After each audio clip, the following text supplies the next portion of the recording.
I can muzzle you if you like. Take away the suffering real quick and easy. One never has to know that you give up. I do that. All you gotta do is blink if you want me to do that.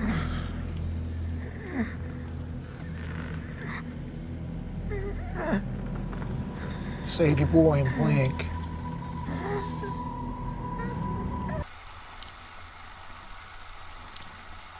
What's going on, everyone? Thanks for joining me again. Today we're going to be talking about The Revenant, the movie that won Leo his first Oscar, so that's awesome. So this movie came out the tail end of 2015, beginning of 2016. It came out, I believe, in January, end of December, beginning of January, and January in terms of the film release schedule is just the dead period. Any film that usually comes out in January is put there because they think it's not going to do well, so it's just there because no one's going to go to watch it. That sucks because a lot of good movies kind of get missed if they just happen to be right there at the tail end of Christmas or something. And The Revenant was one of them, because I went to see this movie and was blown away. So The Revenant is a movie based off of a book about a true event. The events in the movie are definitely skewed. From what I've heard, the book, it's not faithful to the book. So I don't know much about that in that respect, but in terms of the movie, this movie is insane. It's about 2 hours and 36 minutes long, so it is a very long movie. It's directed by Alejandro Inarritu, who directed Birdman, and has now won 2 Best Director awards in a row for the Academy Awards. So check him out. He's really good. The Revenant is a very long movie, but very worth watching, I think. At least if you're into it. It's basically a 2.5 hour movie that is just a revenge story, really, when it comes down to it. The main character, Hugh Glass, played by Leo DiCaprio, he has a Native American son. They are in the 1800s, and they are hunting for fur pelts and trading them and selling them. The antagonist, played by Tom Hardy, Fitzgerald, he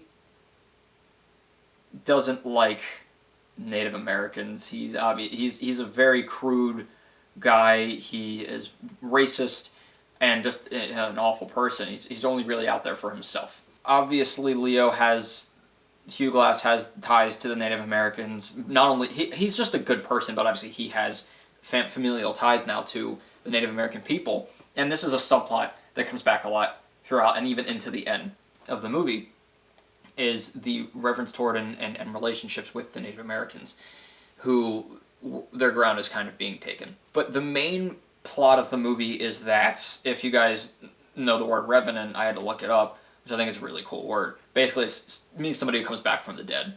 And in the movie, Hugh Glass while he's out hunting, he gets attacked by a bear. And he's in basically critical condition. They're in the middle of nowhere. It's just woods and trees. This movie has a fetish for trees. They're cool, but so anyway, he gets attacked by a bear, and he's in critical condition, so the crew has to carry him, and he almost becomes a little bit of a liability because they're going up very steep mountains and they can't carry him. But they're going to this town, this little place that they're gonna stay for a shelter while they're out there, but they can't make it while carrying him. So the leader of the company, played by Domhnall Gleeson, basically asks if somebody can stay behind with Glass until he's better and rested, and then they can get him to the town. And Fitzgerald does it, but only for the money. There's no other reason he would do this. Hugh Glass's son, Hawk, his name's Hawk, also stays. So it's just the 3 of them. And because Fitzgerald is only for himself, he's going to just try to make it look like Glass died, and there was nothing that they could do. But really, he's going to try to murder him. From there, everybody thinks that Hugh Glass is dead, and he's not, because Fitzgerald did a really poor job of it, and they leave. There is one other character, I forgot about it, and he is just a young boy who stays with Fitzgerald, and he's kind of the moral compass. He's not sure whether to go with this or not, but he really has no choice. Fitzgerald's going to, like, kill him if he doesn't go along with it. But so they leave, and Glass, there is a spoiler I won't say, but Glass, obviously, the Revenant, he comes back, and it's just a revenge story of going and trying to find Fitzgerald. So I absolutely love this movie. There is, I think, a lot of controversy over the whole, especially with the integrity of taking the what happened in the true events in the book, of making it just a revenge story, because it's very Tarantino, I think, too, in terms of the story and the violence. I think it's okay. I'm also a writer, so I know that there is a distinction between movies and books, and true stories can be adapted. So obviously, don't go in thinking that this is the real story, because I don't want anybody who was part of that story to be looked at in the way that it may have skewed it. Just go into it with the mindset that this is a separate movie. This is its own thing, very loosely based off true events. But in terms of the acting, Leo fully deserves the Oscar on this one. He barely talks in this movie at all, but it's like Castaway, but in winter, because he has to act for 2.5 hours, saying nothing but just surviving and brutally trying to get himself healed and get back to the town, to the village. And it's just amazing. I could watch it all day. The way that he survives and what he does, and he's smart and he's resourceful, and the people he meets along the way. The big thing about this movie is its scope. It is a beautiful movie to look at because it's snow almost the whole time. Even when it's not snow, it's just like, it's really nice camera work, which I'll get to in a second. But it's just snow the whole time. And so that obviously already makes it really cool looking to watch, especially in like winter when you're surrounded by snow.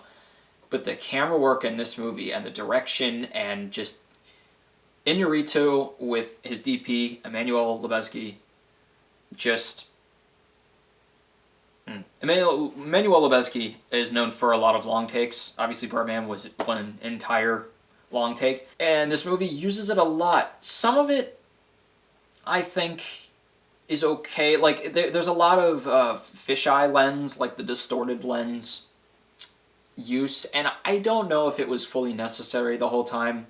Some of it was great. Some of it didn't always need to be there. I think it was a teeny bit overused, but the long takes definitely work, for sure. There's like one or two, three of them right off the bat that I can think of that it helps to be in that moment that's happening, especially during fights and battles. And I think that was a really cool choice. I think they did it really well. This movie, the cinematography is just gorgeous. They used only natural lighting except for, if I'm not mistaken, one scene where they had to make the firelight a little bit brighter with artificial lights. Other than that, it was all natural light. That's insane. I quit. But The Revenant is a really good movie. It does drag. It gets pretty long because the beginning is good. Up till the midpoint, I think is fine because it's setting up for stuff. Where I think it really starts to drag a little bit is after he comes back from the dead. There are a lot of not a lot of subplots, but they really go into one or two of the subplots a lot and keep revisiting it. And I think it really makes for the journey and how hard it is and once you finally get there. But I think there's a part during the end that could have been a little bit shorter. Because there's kind of like 3 parts to the journey and getting back to the village. But I think it could have been a little bit shorter. So it definitely drags. It is one of those movies that you have to go into mentally prepared. You can lose yourself in the movie, but just know that it's going to be for a while. And it is very long. I think that's the only big, I don't want to say criticism, because length doesn't have to be a criticism unless it's unnecessary. But the only big disclaimer to look out for, plus it is very violent. If you've seen a Tarantino movie, you'll be fine, but this is very not theatrical like Tarantino's violence. This is very gritty and real and in your, like, right, you're close up to it. The end fight is really well done because it doesn't look like a choreographed fight. It's how people fight. It's ugly. It doesn't look good. People screw up. So overall, this movie is very, very visually stunning. One of my personal favorites to come out in the last couple of years. I think I mentioned in my welcome video, especially on the big screen, if you can see it on the big screen. The acting, all across the board, really well done. Yeah, it's just the length, but overall, I think it's a really good, just revenge story that's not complicated. It's just waiting to see what's going to happen. Once you get to the end, it's so climactic. It's really great. But it also ties in this sub-issue of taking Native Americans' land and kind of encroaching on them and having respect for them, which I know DiCaprio has had a huge passion for talking about. So yeah, so that's The Revenant. I hope you go and watch it. Definitely save it for a rainy day or a snowy day, and sit down and just really get into it. It's not one that you can really put on in the background and just kind of like be like, oh, you want to go into it. But I really hope you get to watch it if you haven't already seen it. If you have seen it, let me know what you think. Leave a comment in the section below. Yeah, so I'm going to give The Revenant a 3.5 out of 4. Make sure to like and subscribe, and I'll catch you guys later.